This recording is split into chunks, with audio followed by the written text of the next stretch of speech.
Welcome to the Pop Cult Podcast. Here are your hosts Ariana and Seth.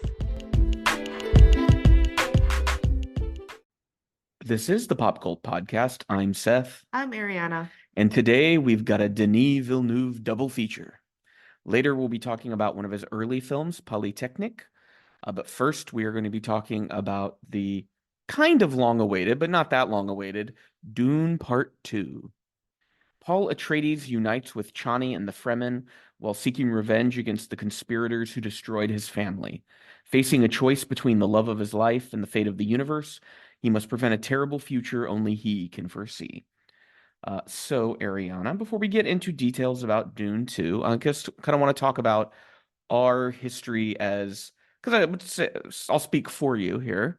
We are You'll speak for me. Yeah, as you are a weak woman and I'm a strong man. We are both big fans of Denis Villeneuve's films. Yes. Okay, see, I was able to Yeah. speak for you because I knew.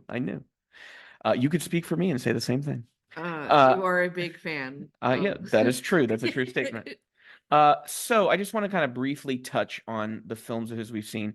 There were two films that came out before Polytechnique, but I have not heard much about those. Mhm. And I think Polytechnique was like the first film that kind of got him attention. Yeah. So maybe at some point we'll revisit those really early ones. I don't even know how widely available they are. Yeah. But we're going to kind of talk from chronologically, and we will be talking about Polytechnique later, but we'll start with what I consider the first half of his career, which includes Incendie, Passengers, and Enemy. Yes. So the Gyllenhaal years and also one French language film in there. So Incendie is a film we watched, I think, pre-pandemic, like just before the pandemic, I think. Yeah, I remember that. And I didn't really know what it was going to be. I intentionally made sure not to like read anything up about it. 2010, story concerns Canadian twins who travel to their mother's native country in the Levant and uncover her hidden past that occurred during a bloody civil war. And in it, I see elements that he's still using. And also in Polytechnique, those elements were there too, which is nonlinear storytelling. Yes. Where moving around in time to tell a story. And in Incendie, that is used for the purpose of hiding a very important fact from the audience. Yes. And it also opens with beautiful imagery right away. I remember it's a slow push in on a little boy who's having his head shaved, and it's like an orphanage or something. And just the way the lighting is done, the way the blocking is, just everything is so good about it. What did you think of Incendie? Basically, what do you remember of it? I do remember there is an understanding of using the elements that are around you, especially kind of the climate of like dry desert, feeling isolated or feeling as if this overwhelm of dread that was going to come in, especially like in the scenes that we would have of people inside like these like Prisons. tin cans of buses. Oh yeah. Before they were encountered with like soldiers with guns.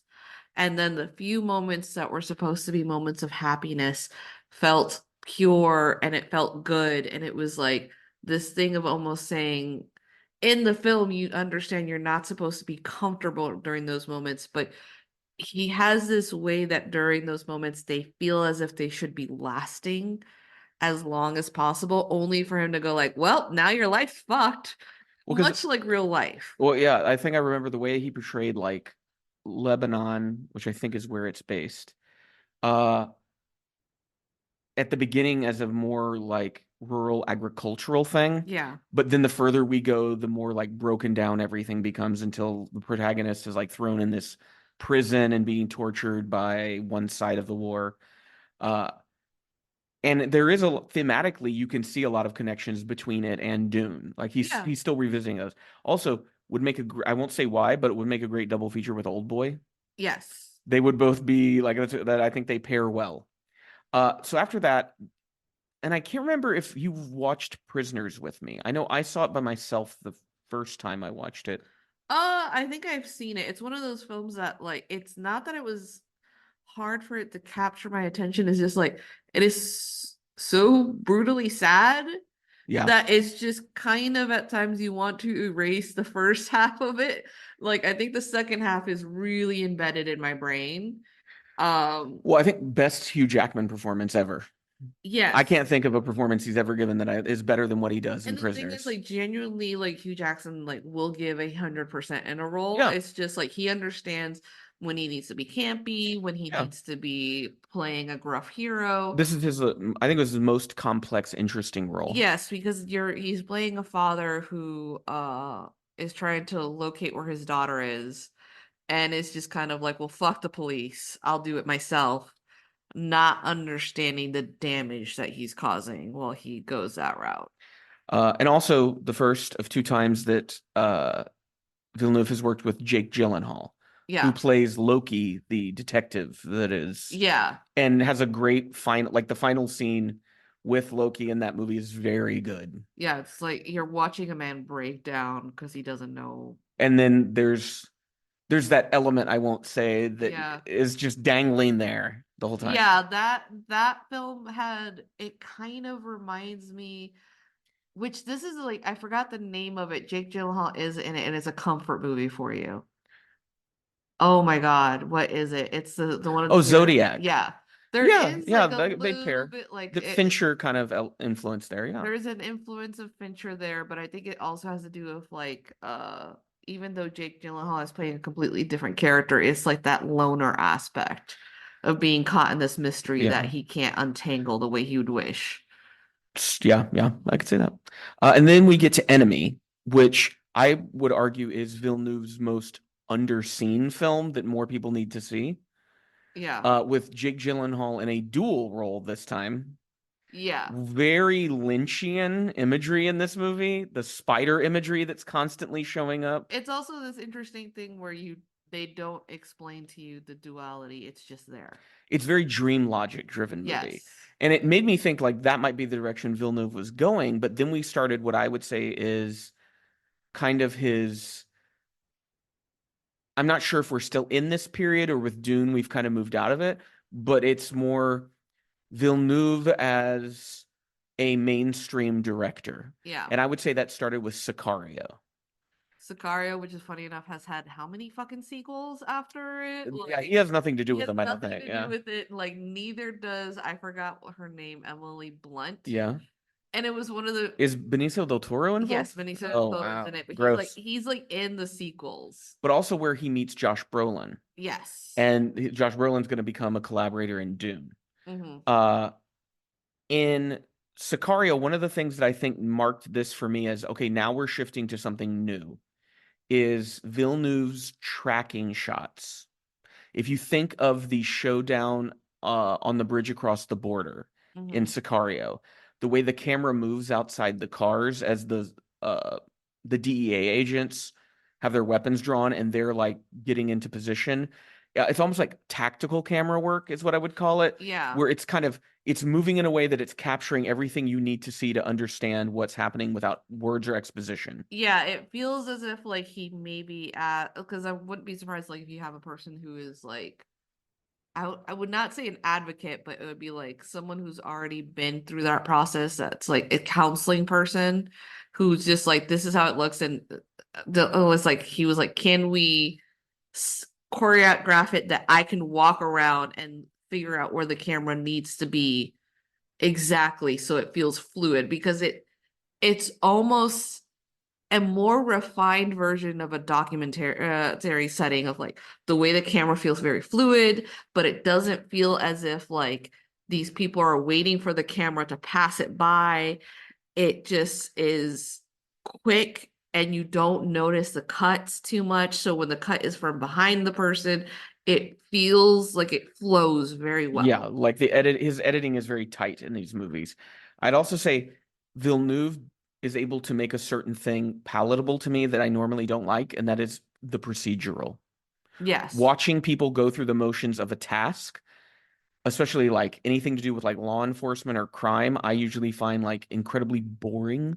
Mhm. But Villeneuve, the way he's able to shoot it makes it very captivating and interesting. Sicario is also one of his collaborations with Roger Deakins, the cinematographer who collaborated a lot with the Coen brothers. Yeah. I believe Deakins did cinematography on No Country for Old Men. That's one of them, and like Oh Brother Where Art Thou and some others.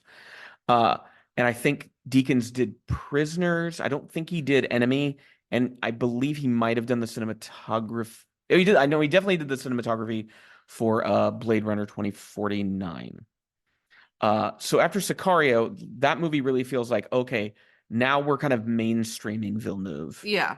And that's followed by Arrival, which was the first it was the second Denis Villeneuve movie I saw. I saw Prisoners, and then when I went to see Arrival, I did not have the connection in my head that this was the same filmmaker. Yeah. I had just heard a really good review about Arrival and was like, oh, we should see that. We saw that in the theater. Yeah, it was fantastic. It's like still one of my favorite films. It's one of those films that if I was like, I feel like if you were like, oh, Ariana, you're not feeling too well, go watch Arrival. I mean, it's, and we'll kind of get into the way Denis Villeneuve ends his movies, because that's one common thing with a lot of these movies. Their endings are ambiguous. Yeah. And with Arrival, we haven't arrived. That's kind of the thing. Yeah. But we know where she's going. And there is a really aching bittersweetness to that. Yeah, it's also the way that now we're discovering with Arrival, having it based on a book. It is his understanding that he is going to be respectful of the book while also trying to bring something new. And how like within the book, people were like really surprised that he was able to convey things that they're just like, I don't know how you're gonna do this on film. Well, I've read it's a short story. Yeah. And I remember reading the short story and feeling like, oh wow, this is very different from the movie. And I think to me that's a sign of good adaptation, is someone who is able to drill down to what the core themes of a text are and carry those themes over even if the details are not the same. Yeah. And as we talk about Dune, there's a lot of things he changes from the book. But I think he made the smart choice in what he changed, because it doesn't diminish the book's core themes. It adds more nuance and some more interesting things to it. Yeah. And so from Arrival, then we go into Blade Runner 2049, which I say might be my favorite in the theater movie watching experience I've ever Yeah, had. we've talked about this so many times, but it's like Because it was great. It's the local theater where we lived in rural Tennessee, very run down. It's the kind of place where they had buckets out to catch the drips. So when you're watching the world of this like dystopic Los Angeles, which is also, it's futuristic, but it's also decaying, being in that environment felt like we were in a theater in the Blade Runner universe, watching Blade Runner 2049. It was like not even framed right because like it didn't look its best. It looked grainy, but it worked. Yes, it worked. And later we did watch it on like a Blu-ray DVD. Yeah. And it's still good, but nothing could beat that theatrical experience. Yeah, and like we were like what out of like 4 people there? It was the two of us and then 2 other people in the Yeah. whole theater. Yeah. It was on a Sunday afternoon where it was raining Yeah. in October. It was Yeah. perfect. And then so that brings us to Dune, which we watched, which I assume a lot of people did. It came out in December 2021, I think. Yeah. And on the HBO Max platform. And so we watched it Christmas Day. Mhm. And I wasn't necessarily that hyped about it, mainly because this part of the Dune story is the part that I remembered really well. And it's the part that I feel like David Lynch, Try to capture the he, best. yeah, he part. captured the most of it. Yeah. And it was always the part that I remembered before I got bored watching the movie as a kid. So it was like basically the fall of the House Atreides. That was Dune Part 1. Yeah. What did you think about Dune Part 1? I liked it. It was again, it's one of those films that because it just wasn't, it hasn't been ingrained into my brain like other films are, you just probably be like, yeah, it's okay. Like you're not gonna give it the praise at the end of the day you kind of need to do.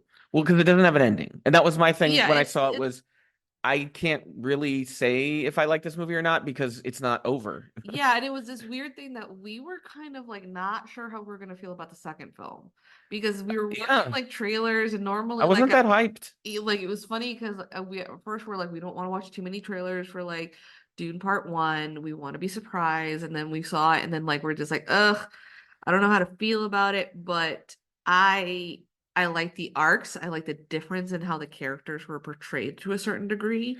On Are you talking how, about Dune Part 2? yeah, No, so we're like not that we're well. not, but I'm saying like the Compare it, yeah. transitioning, I comparing think it. now we have not rewatched Dune since we saw it the first time. So that might be an interesting experience to watch them back to back, like Yeah. take some time and like consume it all to see how it all fits together. But yeah, I would say, and I would almost argue that going in not that hyped about Dune Part 2 and not having seen much of the marketing deeply benefited this movie for me. Yeah. Yeah. I was surprised. I loved it. And when we come back, we will finally get into our conversation about Dune Part 2.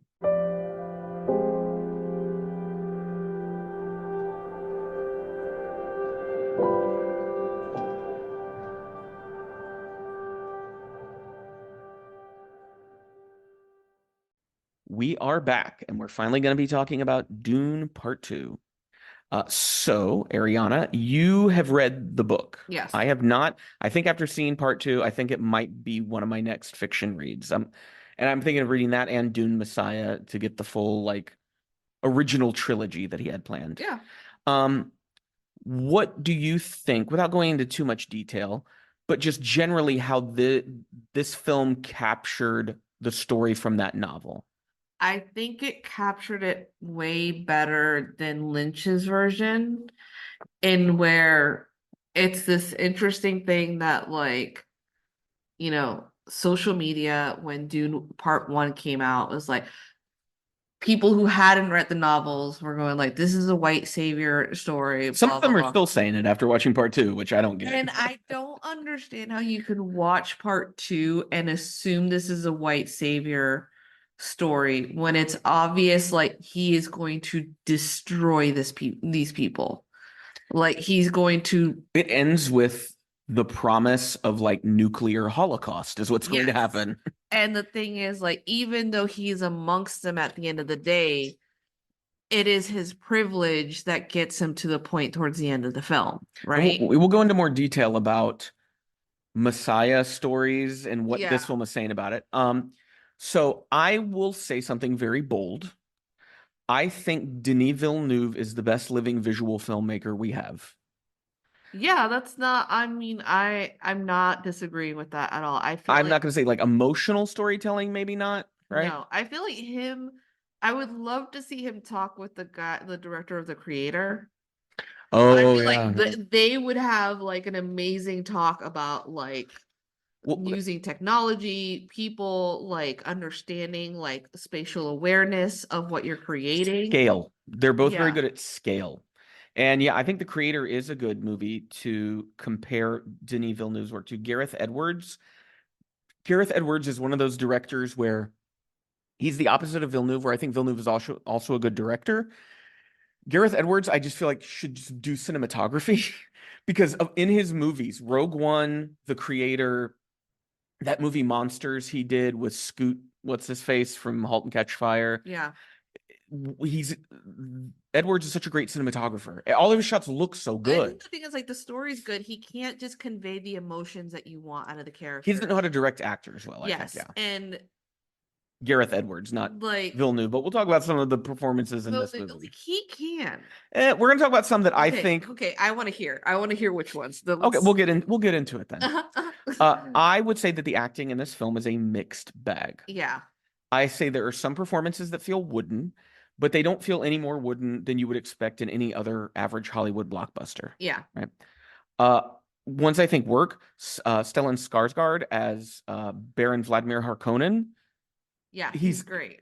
I would say his acting is also aided by the special effects, the makeup and the bodysuit he's wearing. They help. On the flip side of that, I found Dave Bautista to be very stiff in this movie in his line delivery. Okay. His physical performance is fine. His line delivery is like, I don't believe the emotion behind it. I thought it's weird because I preferred him in this film than in the last one. Well, I mean, I wouldn't even comment on him in the last one because I don't even feel like he had a Because character. He was in scenes in the last he was one. just more like trying to be scary, and in this one, I felt like, oh, this is a terrified boy inside like a huge man's body. But then you compare that to a performance like Charlotte Rampling as the Holy Mother of the Bene Gesserit, Yeah, who we never even see her face. And she blows every scene she's in out of the water between the first movie and this one. And that she doesn't have a lot of scenes, but she's fucking great yeah, as that character. Or I would even say Javier Bardem, I was a little suspect of in the first movie. But by the end of this movie, it's because I didn't see the arc that Stilgar yeah, was going to go through. And when you see Stilgar's completed arc and the fanaticism that that character is just suffused with by the end of this movie, it is a terrifying performance yeah, because he captures religious fanaticism so wonderfully. To go from this guy who's very skeptical, asking lots of questions, to just, you are God I incarnate. will pledge my I will life to do you. whatever you tell me Yeah, to do. I will like go slaughter people across the universe I don't even know in your Yeah. name. And that's like horrific. But then I also think there's some performances that are wasted, like Florence Pugh as Princess Irulian. yeah, It's not that she's a bad actress, and it's not even that the material's bad. There's nothing for that character really in this movie other than to do some voiceovers that are kind of vague. yeah. And then at the end, accept Paul's hand in marriage for the political alliance. Yeah. They're really in the next story. I know she's more important. It's more of an introduction to this character, so you don't have whiplash when she appears in the third one. Timothée Chalamet. I don't think he's that great, No, I think. but where he shines, Uh-huh. post Water of Life, that scene Uh-huh. where he drinks the water of life, he goes on his little acid trip. Chani's tears help bring him back, and then we get Muad'Dib. It's not Paul Atreides anymore. After that, it's Yeah. now he is the Kwisatz Haderach, right? Well, he is the Kwisatz Haderach. Scared the shit out of me. Yeah, It's the raging confidence that he has in that scene where he is so sure that he knows what he's doing is right. yeah, And then whenever we have that final confrontation and it's purely centered around killing Baron Harkonnen, like that's it. It's pure vengeance. There isn't some glorious celestial plan at work. yeah, And there's just this like sinking I felt in my stomach of like, this is out of the control of the people who thought they had control of this. yeah, And I think Chalamet does such a good job of conveying that young, raging arrogance in Paul in that moment yeah, that he scares you. And it conveys what Herbert originally intended, was that narratives about messiahs are wrong because it allows people, and I think it's even a comment they make in the movie, that when you have a messiah, you're abdicating your responsibility to have to do something about the problem. yeah. I think that's something that Florence Pugh's character ends up like telling Charlotte Rampling's character. She's like, then we don't have control. Yeah. It's like we can say that's fine, we don't have control. They kill it, but then when they start killing us, then we have no control. And there's like that thing in the movie about having control, like the Bene Gesserit. Bene Gesserits are like, their thing is like, I like that the fact is like, oh, you wanted this the whole time. She's like, we didn't want this the whole time. We planned this the whole time. And we'll get into a little of the Messiah thing there, is that the movie makes it very clear that nothing about this prophecy is mystical. Nothing about it is organic. It is part of a political agenda that has been shaped and molded over generations.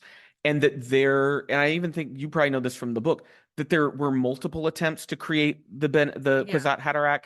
Like, Paul is not a singular thing. He's just the latest thing. And he gets the furthest that anyone's ever gotten. Yeah, and their thing is about how do we control these men if we do not make female like heirs that are like amongst our alliance that we can control, and therefore control the men, and then we figure out what's benefit for us. I do want to highlight one actor that really just took it for me. Well, I was going to ask you. I think I know the exact actor, and Which well, one? actually, there's two actors we haven't Okay. talked about. Well, tell me yours.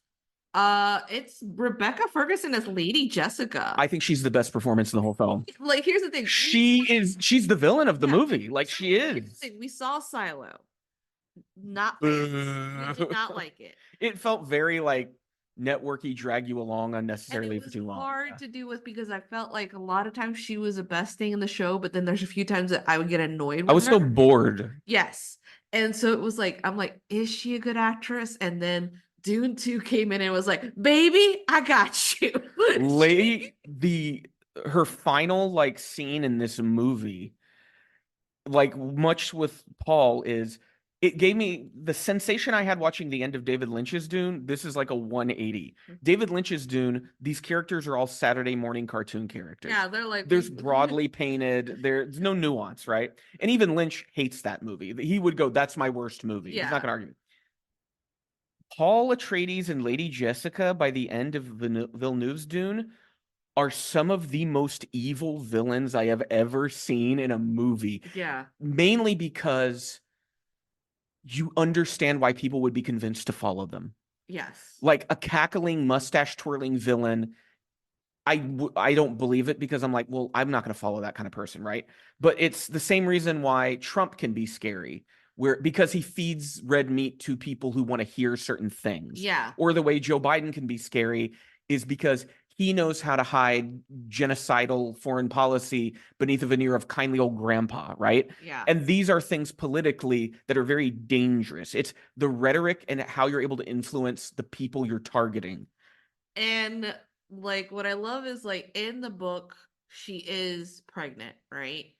I don't remember. In the book, she does give birth to Alia because I did read a synopsis of the book. Yeah. And it's Alia is the one who kills Harkonnen. Yeah, but it's like that is so quick though. But like, and I think having some super fast aging baby visually and based on the time frame they had to shoot with, that would have added a whole nother subplot that would have muddied the film. I loved more the conversations between like mother and son, and then in the creepy way of being like involving. She says, yeah, and I think that's what makes Alia such an even more disturbing concept is she's fetal the entire movie, but she's carrying on deep, complex conversations with her mother psychically about how to manipulate her older brother into going through these steps. Because the whole thing is Paul refuses to go to the South because his visions show him mass death if he goes to the South. And Lady Jessica is the one in the South where they harvest the water of life. Yeah. And she wants Paul to come there to drink it. And no man has ever drank it and lived. Mm-hmm. And so it's just the way Lady Jessica manipulates the situation. Because she knows her son's going to like eventually give in. And visually at the end, it's once again how Villeneuve is so good at storytelling without dialogue, which is why he doesn't have to be the best director of his actors because he can tell you the story without them saying anything. When the Emperor's entourage has landed on Arrakis and are waiting, and then when Paul's entourage arrives, we have a shot of the Reverend Mother in the of the Bene Gesserit. And there's a very specific styling to her costume, right? Mm-hmm. And when Lady Jessica enters, Lady Jessica is wearing a Fremen variation on that outfit. The same kind of like beads covering the face and all of that. Yeah, hers like it's more like the original Bene Gesserit. She's like it's a veil with some beads, but you just gotta see her mouth. Yeah, like Jessica's a little bit almost more haunting because it's like it's bejeweled in a way that you're kind of like, where the fuck did you get this? And this is another thing where like costuming is so important. Those costumes tell a story. Lady Jessica's costume tells the story of I'm usurping you. This isn't just Paul usurping the Emperor of the Universe. The Bene Gesserit is being usurped by the Holy Order on Arrakis. Yeah. And I think it's just such beautifully done visual storytelling that respects the audience's intelligence. And I felt that the whole way through the movie. I never felt I was being spoken down to. I felt that Villeneuve was trusting that I would understand what he was doing. The other actor that none of us have mentioned so far, and I'm curious to know what you think, Okay. Austin Butler as Fide Routh Harkonnen. Uh, I think he did fine. I just okay, I need to hear what you have to say because it's just like So for the character of Fide Routha, having not read the book and only really knowing him, and from what I've seen of Lynch's and then the Sci-Fi Channel version, and David Lynch, we have Sting playing him, and the Sci-Fi Channel, I can't even remember who plays him. It might have been somebody of note, but I can't remember. This is the first time where that character fucking scared me. And I was like, oh God. And I think that was the thing with the Harkonnens. As a kid, Lynch's version of the Harkonnens scared me. But as an adult, it's all so silly and over the top. Yeah. This Villeneuve was able to really make the Harkonnens terrifying. Like when you're on DD Prime, their planet, and you're seeing like the way everyone has pale skin, shaved heads, everything is so brutal and everyone is so beaten down except the ruling class. Yeah. It's like a nightmare. Mm-hmm. And it's not just, of course, Butler's performance as Fayed Routha. It's also helped by Villeneuve again as a visual storyteller. Yeah, I think that's the thing. If you're gonna tell me his character, yes. I don't know about the acting so far because I feel like most of what he had to do was stand there and look intimidating and flex your muscles a little bit. I did like that his vocalizations were attempting to mimic what Stellan Skarsgård had done for the Baron. Yeah. Which makes sense because they're related, and Fayed is probably a protege of some kind to his uncle. And there's also weird like homoerotic shit. Yeah. Like in the book, it feels like because the uncle wants Baron Vladimir is gay. Yeah. And so like, yeah, that's why the whole Lady Jessica being his daughter, it was like they tricked him. Yeah. Right. And so I did find that Austin Butler, as insufferable as he can be, Mm-hmm. I did think he did perfect as this character. Like this, and the scene where he fights Paul, I think that's the best acting he gives there because, once again, and it's a subtle thing, Fayed Routha, I know in the book, does try to cheat and kill Paul with like a hidden poison spur. Yeah. They don't do that in this version, right? Like, it seemed like it was hand-to-hand fair combat. And I actually like that better because trying to frame the Harkonnens as, oh, they're just dirty cheaters. That's kind of a lazy way of doing it. They're brutal fascists. Yeah. And a brutal fascist can have a sense of honor, right? With people that he sees on his same plane of like class. Yeah, So and it's supposed to be at the end the emperor was using them, so he's like the worst of them all. Yeah. And so it's Fayed Routha, one of the things they tell us by his introduction is the thing that he holds in highest regard is combat. Mm-hmm. He sees combat as an art. Villeneuve even shows us that in the way he films the Harkonnen arena sequence. And then Faye's seduction by Lady Margot afterwards is that this is art for young Harkonnen. So when he faces off with Paul, and there's this moment where Paul has kind of taken a beating and you can see him kind of softening, and we cut to Fide, and Fide is mad about that.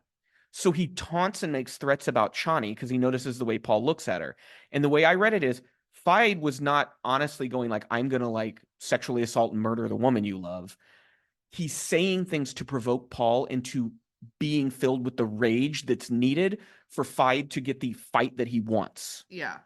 And like this, the way he speaks to Paul when the fight starts, it doesn't seem like someone who hates him. It seems like someone who's like, finally, I've met someone who is truly going to test my ability.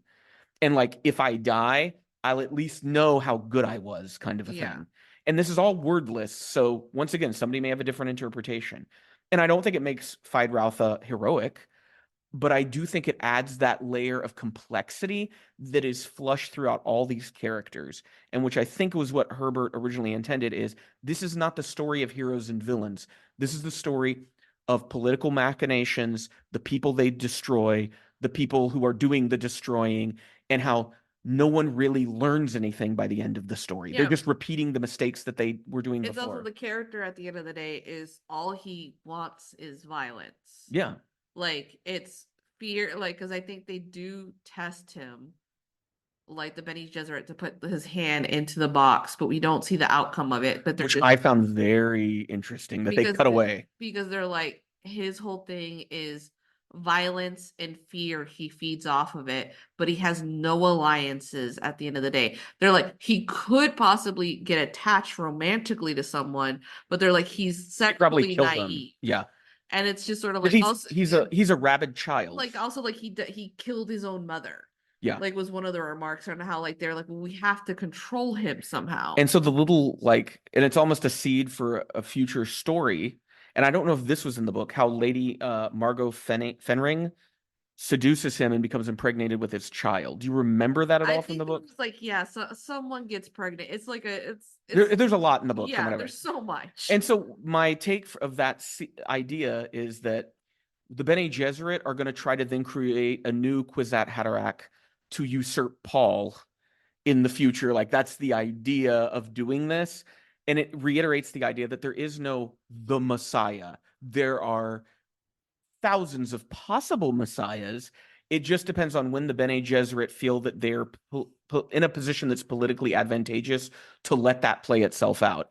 And in the case of this, they underestimated Paul and Lady Jessica, and the film is about them just losing control of that whole narrative to the detriment of like all life in the universe. The film has a real biblical solemnity to it. Yeah. Where it really feels like you're watching like a Bible story being told. Because it kind of there's certain details it kind of brushes over with montage. There's other moments that the way they focus on them felt like it was focusing on like, oh, this is when John the Baptist baptizes Jesus.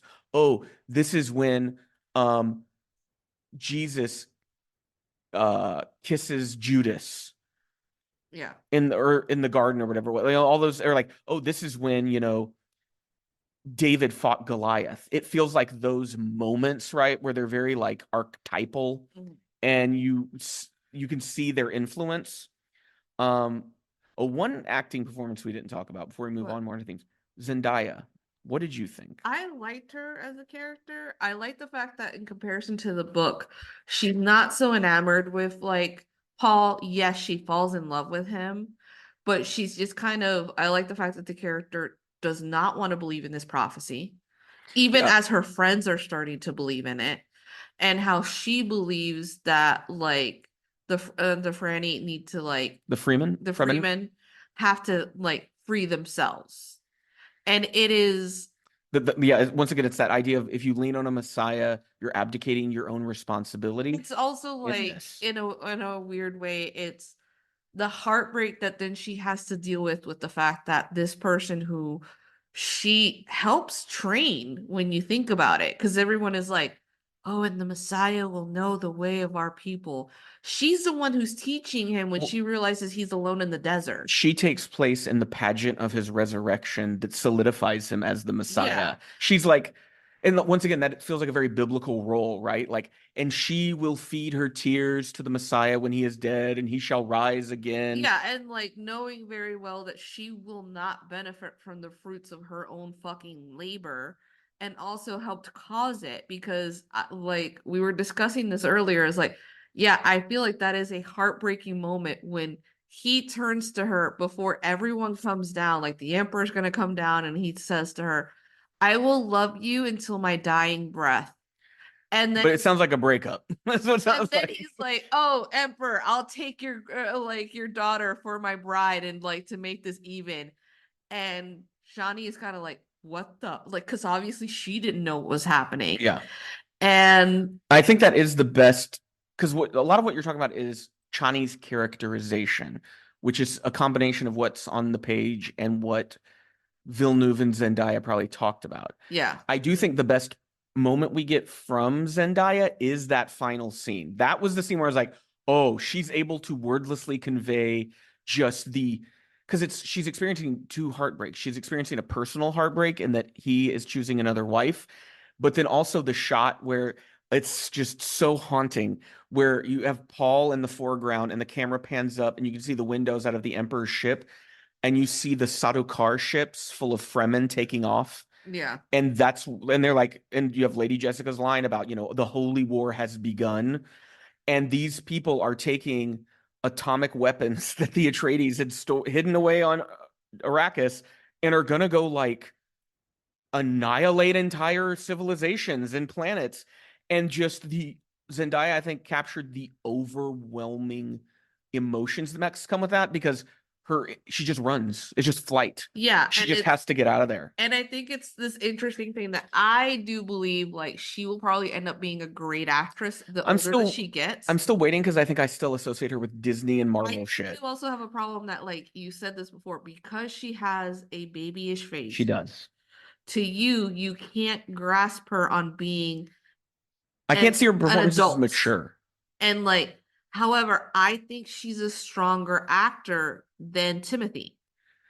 I think I would put them at the same level for me right now. Yeah, I'm still waiting to see. Convey a bit more than he can. He can do the sad boy thing very well. But I still think the resurrection scene, that was the first moment in this Dune series where it was like, oh, okay, yeah, that's pretty fucking scary. Someone to be that confident in something so dangerous. Yeah. But again, Rebecca Ferguson, MVP of the movie, without a doubt. He without really fucking like sold it. So we had some sequences in the movie that I think are standout sequences. Lady Jessica's Water of Life sequence. Yeah. Early on, I mean, like within the first 30 minutes of the movie. Yeah. What did you think of that? And where he chose to put his camera? Where did he choose it? Because just in her womb. Oh yeah, that was a trip to go through. It was her womb flooding with this water of life, and you're watching the fetus absorb it too. Like that was, but like it conveyed the sort of psychedelia that this element is supposed to. It is like LSD times a million. This is like your mind will be open to the core of the universe, sort of a thing. And I just thought that was the choices he made and how to shoot that. Paul's sandworm ride. And I was thinking of it more in the comparison of David Lynch's sandworm rides. I think it gave like a nod to it. I thought it was the soundtrack with the electric guitar. Yes. Clearly, I feel like Hans Zimmer is like, I gotta nod a little bit to the Toto score from that movie. The shot that it's supposed to be like from their point of view of writing it, like like the sand, you can't really see the worm. They're basically writing blind for the most part. What I also liked about it was with David Lynch's version, it was so obviously like a mixture of like miniature puppets and then green screen. Yeah. And this is one of those instances where Villeneuve does know how to use modern technology because he gets the scale of it perfect. It actually made me realize, because I see people who were fans of the book going like, oh yeah, the worm riding scene, it's so incredible and all the like, it's such a great sequence. And I'd never seen a film version of it where I felt that way until this, where I was like, oh yeah, like it makes it feel like this is incredible. Like to ride on this thing that is so like powerful and vast. And they also, I think they make the sandworms' power very palpable here in the way they just decimate shit with it. Like, yeah, they're just like, oh, here's a pile of bodies we need to get rid of. that was one of the problems with the Lynch version, was the way they shot the battles was so small scale. Yeah. And this really gets that scale correct. The Harkonnen arena, all the stuff on Gidi Prime with the really high contrast black and white and the stark lighting is gorgeous. It looks so good. It also felt like, I remember you remarking that apparently it felt like anytime we went to another planet, there was a different style, so it was highlighting to you how alien everything was. Well, because even back in the first movie, right, like when we're on Caladan, where House Atreides is, that planet is so distinct. Then when you go to where the Sardaukar are training, and it's this weird like military nightmare cult. Yeah, it's like raining and they're like blood sacrifices. And then, of course, Arrakis/Dune has a very distinct look and feel to it. And then Gidi Prime, one of the most like incredible visions of an alien world I've seen. And then I always forget where Emperor Shaddam lives, but his home planet, we didn't see much of it, but what we did, it seemed very pastoral, Yeah. very like people were living with nature kind of a thing, very like green, lush nature, Yeah, mixed with like harsh metals and kind of like Naboo, maybe a little bit yeah. from episode 1. Uh, Paul's water of life and the following speech that he gives, we kind of talked about that. Such a great sequence. I think they do makeup on Paul where it's almost like a jaundice to his skin. It's like a yellowy kind of color. Yeah. So he looks corpse-like. Yeah, because it's supposed to be he was on the brink of death. But like even by the end of the movie, he still has that pallor to him. Yeah. And so I like the idea of this is a reanimated dead person. Mm-hmm. And like that's not good because the way he behaves, he loses emotions when he comes back. And I don't know if like you notice that is he the only emotion he has is just rage. There isn't tenderness with Chani. He's not tender towards his mother. Like the only thing he seems to revel in is killing the Baron. Yeah. And like he just even when he accepts Princess Aurelian's hand, it's just this is a political maneuver. He feels nothing about it. Yeah. And I hope that carries over into the next movie because that really underlines why Paul as Muad'Dib is so dangerous. He is a human without a moral center. Yeah. He just believes he has a mental connection to the universe. He is all powerful, all knowing. Whatever he says must be true. And that is a psychotically dangerous thing to have. The confrontation with Emperor Shaddam at the end and just that tableau of characters and the way each moment plays out felt very like Shakespearean, where you'd have all the central characters that are still alive at the end of the play in the throne room. Yeah. And we would go through a very like Hamlet, where we're going through the series of murders. And at the end, we want to see where, everybody lies and who's still alive. And like the moment when the emperor kneels to kiss Paul's ring, that felt heavy. Like it felt like, and if the person who has been given the title of ruler of the known universe was to ever kneel to anyone, that would upset like the foundations of civilization. And I feel like it was like the first time I saw Christopher Walken like actually playing against type in a long time. His line delivery though was still Christopher Walken. Of course it's Chris, but it's also at the least like there was like that reluctancy on his face to arrogance. Well, he's like a beaten old man at the end of the movie. Which is that's what's necessary. And that's the emperor is supposed to be very old and he's been around for a long time. So the film overall to me, we didn't talk about Josh Brolin, but I felt like Josh Brolin was just Josh Brolin. Yeah. Unremarkable. Military dude. I think Messiah stories are ideological atomic bombs. Yeah. That are actually more dangerous than atomic bombs, because all an atomic bomb does is just like kill people and leave poisonous radiation. But these Messiah stories can alter the course of human civilization, i.e., Jesus. Like, I mean, we look at that. Even Judaism has its Messiah stories, and that has altered the course of things. Islam has its own Messiah stories, and that's altered the course of things. And that the people who choose to take Messiah stories and leverage them politically will always lose control of them and often be destroyed by them. Yeah. Paul, by the end of the movie, has turned the Fremen into his solder car as he becomes the emperor. And I like that parallel because the emphasis there is nothing has changed. Power has simply changed hands. Yeah. And it might actually be worse now than it was before, which is hard to believe because it was fucking awful before. But like now you just have these religious zealots flying through the galaxy, just killing everyone in their path. And it's all centered in revenge. Paul did this ultimately because his father died and he wanted to kill the man who did it. Yeah.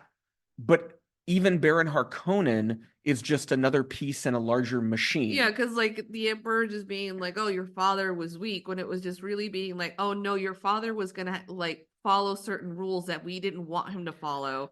And so treat these people with respect, so fuck you. So one of the questions I think you can ask is, would Baron Leto Atreides or Duke Leto Atreides be proud of his son at the end of this movie? And the answer is no. No.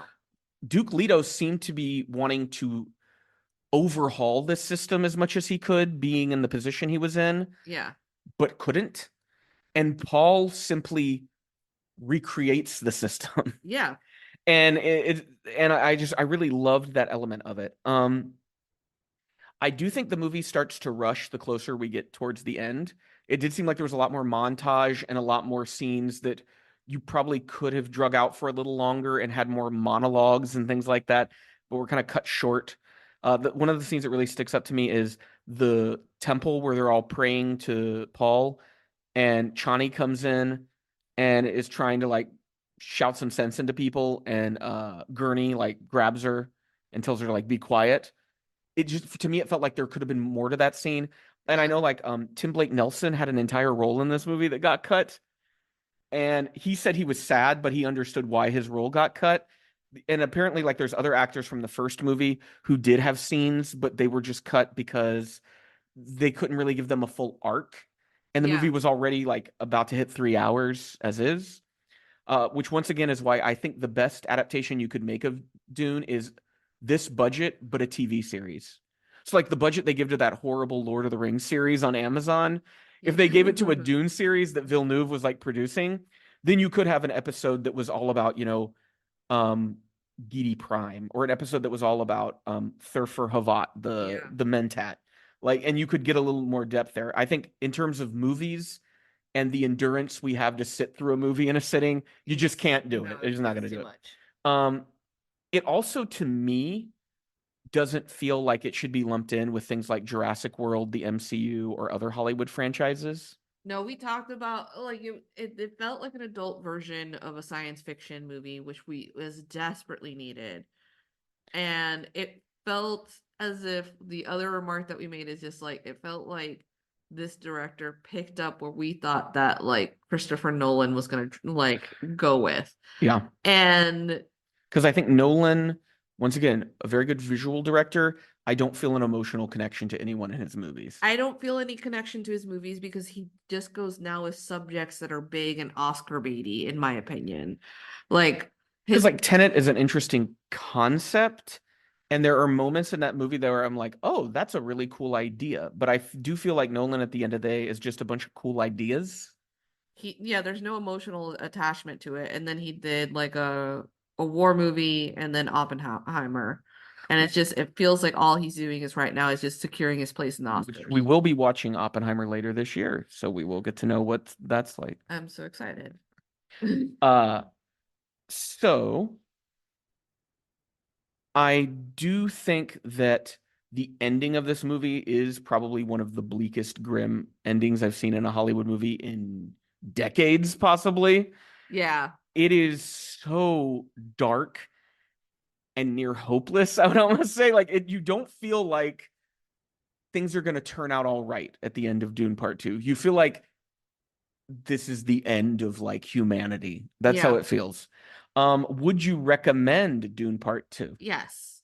Yeah, of Yeah. course. Yeah. Yeah. It's and I'm Go watch Lady Jessica and be freaked out. yeah. There's things with movies like this where I'll get bored when a movie is just pure spectacle. But in this movie, I felt like the spectacle justified itself. Yeah. And I felt completely engaged with the movie from start to finish, which is a rare thing with like a big budget Hollywood movie that's close to 3 hours long for me at this point. So that should be a big testament to Dune Part 2. I know Villeneuve says he would like to do Dune Messiah, and he sees that as a complete trilogy. And I almost feel like when it comes to the Dune books, what I know of them, that might be the good place to stop, because everything I know about after Dune Messiah, shit gets real weird, and that might not work on film. And so, yeah, I'm really interested to know if Dune Messiah will be his next project, and like where does Villeneuve go after this? This is like a pretty huge accomplishment that Yeah. I'm still trying to figure out. Like, what kind of a movie does he make now? Does he go try to make something small like Enemy? I don't know. Maybe he takes a break. Let's see. Yeah.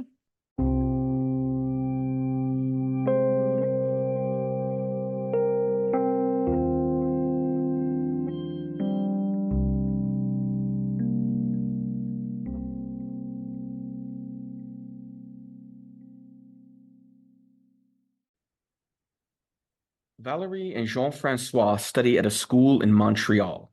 One day, a brutal event causes irreversible changes in their lives. A 25-year-old man enters the school with a rifle in his hand, and his goal is to murder every woman in the building.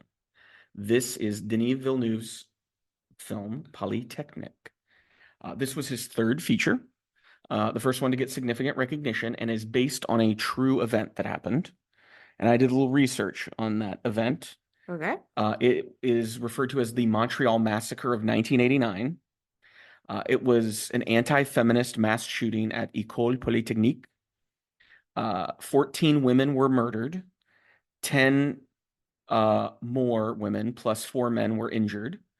The man who did it, and I like how in the movie he's just listed as the killer.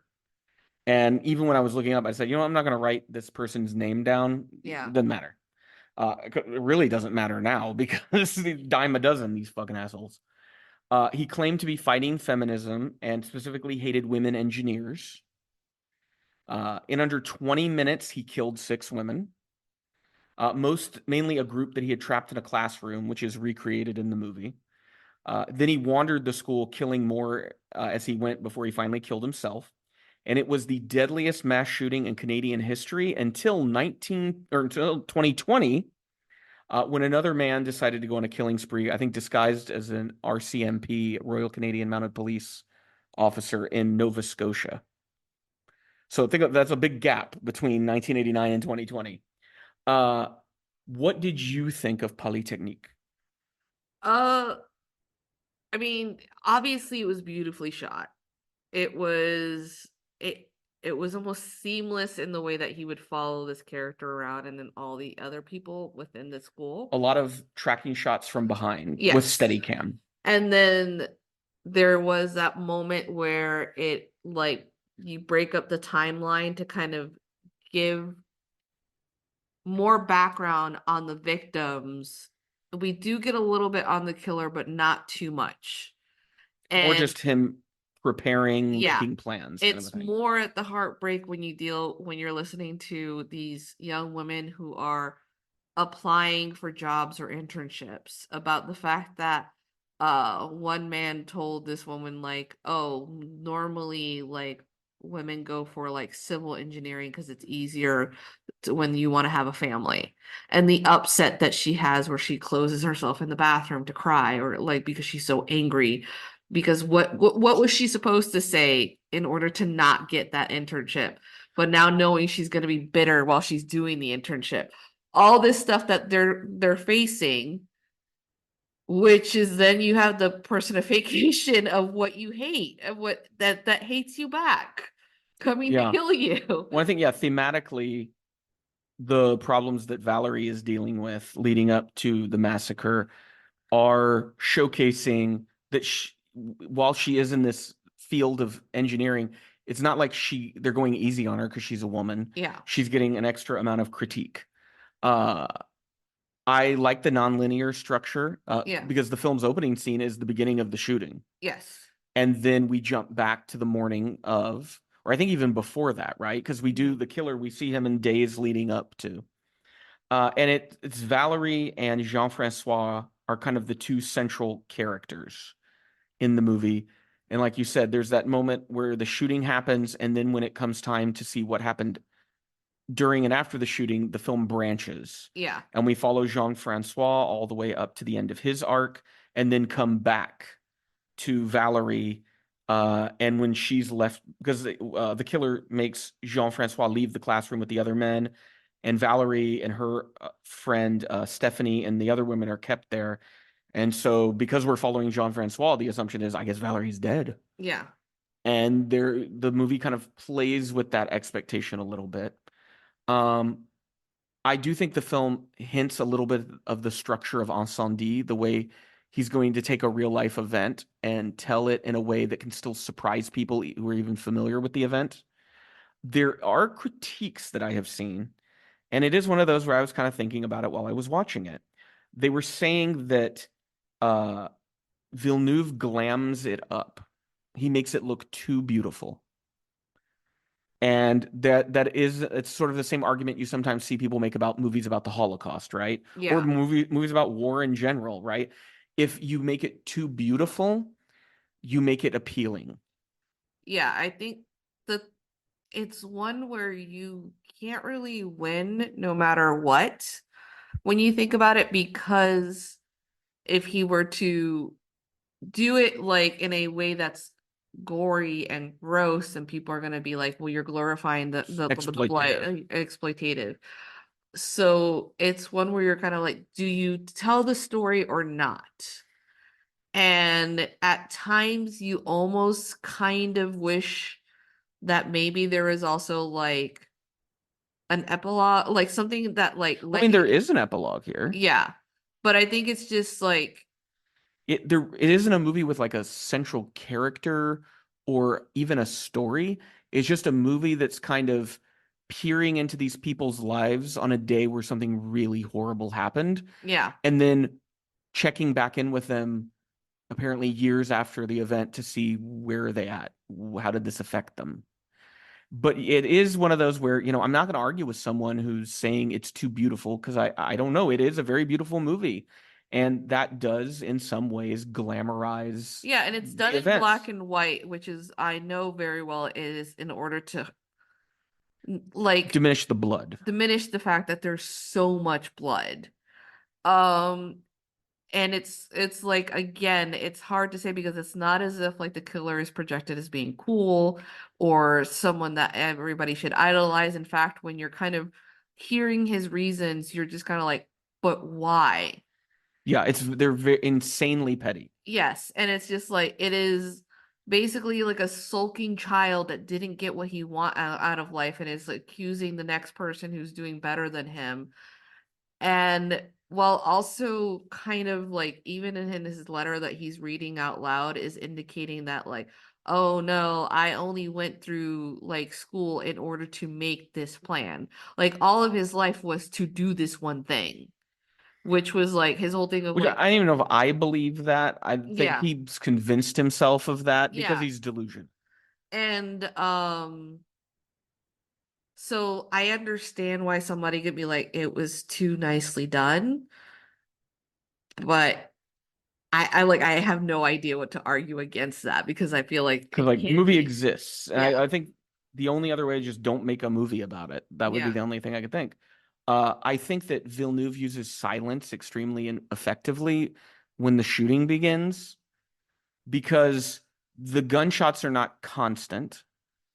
yeah, So there's these long stretches of just silence as you're following someone who's kind of working through this school building that almost becomes like a labyrinth, where there's stairways and doors and you're never sure where the yeah. guy's going to pop out from, but it never feels like he turns it into like a cat and mouse chase. No, I mean It's like the horror of being in that yeah, and situation. it's also by not being linear, you don't know when exactly he's going to pop out, or if it's just going to be like a mundane day. Like the first part isn't even where he like the killer initiates his first rounds of like, you know, injuring and killing people. It just happened to be like him wandering out of the classroom, and the shots that like that, the scenes that really impact me were like when like, okay, John, Jean-Francois? like he runs over There's like the to like the student. security, Yeah, yeah. and he's like, hey, there's someone with a gun, and the security's like, what are you talking He goes, is about? this a prank? Yes, and like how, Well, I also loved how the first killing happens in a classroom far on the end of the building. yeah. So when Jean-Francois runs into a more populated area of the school, it's a sort of like amphitheater seating. Hmm. And I'm assuming it's kind of like a student center kind of space. And everyone's just going about their day. And I was thinking of what a strange, surreal, like juxtaposition that would be to be that person who you just came from a room where there's a man with a gun who's clearly going to murder all these women. And here's more of the student body who are just laughing and having their Like day. it was also like Yeah. even worse because I think he like ends up like you hear the bullets running through, and he runs into like one of the class, like into a room because he's running away from him Yeah. because he's shooting people, and he goes in and there's people playing really loud music and they're drinking, and they're kind of like, why are you? When I liked that scene because the next scene is we jump ahead. Yeah, And that makes sense, right? Like he found a room where he was secured and he just stayed there until the police came. Because he's like, I liked how it's not, this isn't an action movie. He's not going to try to like fight the gunman. He's going to be heartbroken that his friends are dead, and he's going to try to hide somewhere until it's all over. But I liked that silence because then when a bullet would like shatter that silence, it never failed to be jarring. Yeah. Because it was like, when will there, it's this sort of, you think, when will it be peaceful again? Yeah. When can we relax? Because in silence, it feels peaceful, but when this guy's still out there doing this, you can't relax. Which is basically the tension of how it is in the United States right now, right? Yeah. There's always You're going to be driving a another, car like, somewhere and there's going to be road gonna be, rage. like, another white man or white person that comes out with a gun and shoots a ton of people for whatever grievances that they have. I also kind of felt that Villeneuve kept us at a slight distance from the central characters.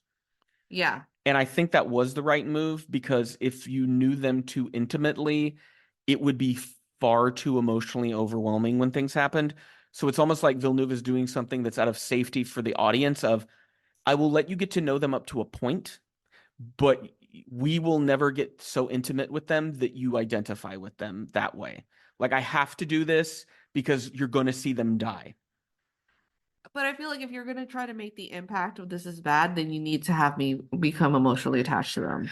Well, I think it's how you become emotionally attached to them is not through traditional film storytelling techniques. Yeah.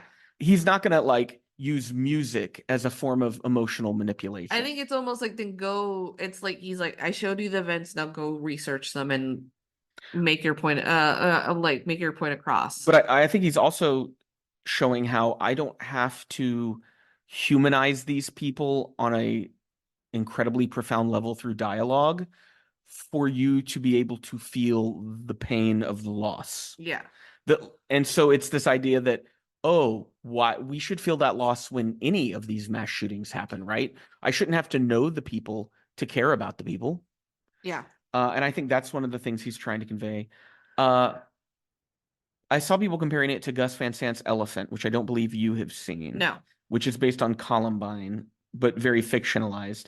I think this has more stylistic flourish. With Elephant, Gus Van Sant really tries to go as minimal as possible while still allowing the film to have some style. And I did see someone, I think they might be kind of right, where they were saying this film is more exploitative. Because in Elephant, I can't really remember a lot of graphic death scenes. Now, they are all supposed to be minors. Yeah. So that is something that's worse. It's still bad to see anyone die. But I do feel that, like, Villeneuve shows you people lying on the ground, bleeding out from their bullet wounds, dying. Yeah. And it's pretty rough to watch because it's done very well. But yeah, it's one of those where, yeah, I don't know how I feel about it, other than it was the person who made it understood their craft very well. Yeah, and I could understand to a certain degree if after having made this film, he decided, I am going to stick to fiction. Or move away from realistic things. Yeah, because it could have been like the backlash, he probably listened with it and goes like, I don't want to do anything like that are based on real characters anymore. I'm going to move towards a more fictional route where it doesn't feel like I'm exploiting these people because they're not a real person. When I think where the film does make us the most intimate with these characters is the ending. Yeah. Because we have Valerie and Jean-Francois.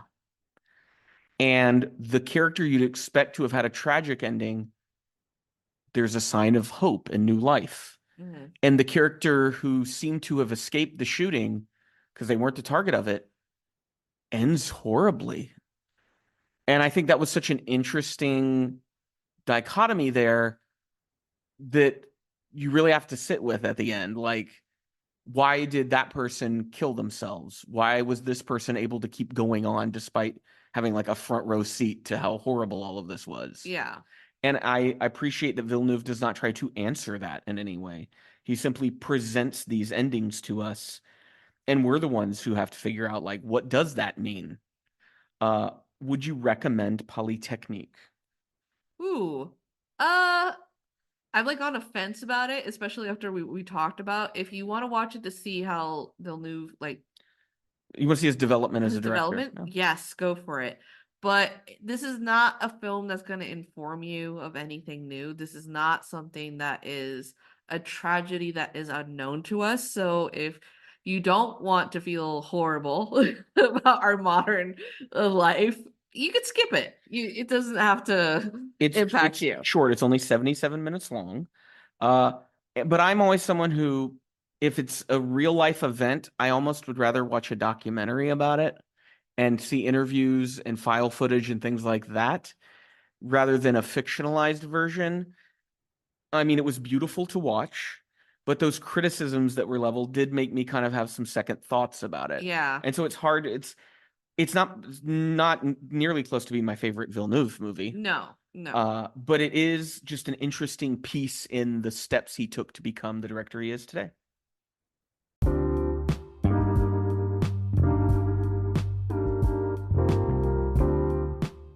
Well, that was the Pop Cult Podcast for this week. We hope you enjoyed the episode. Make sure to check out our show notes for any links, things we mentioned, and links to our website, popcult.blog. Make sure that you subscribe wherever it is you listen to podcasts so you'll be notified when new episodes are up. If you visit popcult.blog right now, you're going to find that we're doing a series on the documentarian Frederick Wiseman. Coming up this week, we are getting into 3 of what are referred to as his sprawling documentaries. So these are very long, multi-hour affairs focused on American institutions, and those films will be welfare, public housing, and city hall. If you enjoy what we do here on the podcast and over there on popcult.blog, we'd encourage you to think about supporting us on Patreon. We've got different reward levels to pick from.